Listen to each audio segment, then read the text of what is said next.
देखिए, जैसे हमारे फिजिकल ऑर्गन है ना, किडनी और ब्रेन, उसी प्रकार से हमारे मेटाफिजिकल ऑर्गन है। एक है माइंड और एक है इंटेलेक्ट। माइंड पहले काम करता है, इंटेलेक्ट उसका एनालिसिस निकाल के उसका एक परसेप्शन बनाती है। माइंड लोअर लेवल का है, इंटेलेक्ट हायर लेवल का है। तो जब हम अपनी गलती स्वीकार नहीं कर पाते और उस समय हम उल्टा सीधा बोलना शुरू कर देते हैं, उस समय माइंड हाइपर एक्टिव हो रहा होता है, माइंड की इमोशनल स्टेट बिगड़ी हुई होती है और माइंड इतना हाइपर हो चुका होता है कि वो इंटेलेक्ट तक पहुंचने ही नहीं देता।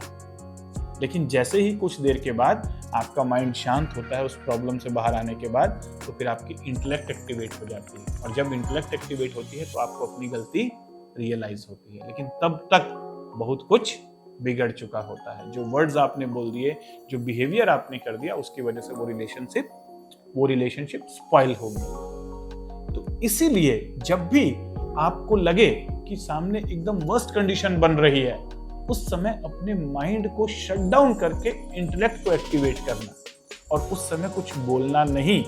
जब आपका माइंड हाइपर है, अनकंट्रोल्ड है, तो कम से कम उस समय कोई बिहेवियर ना करें और कुछ बोले नहीं और कुछ देर डीप ब्रीदिंग करें।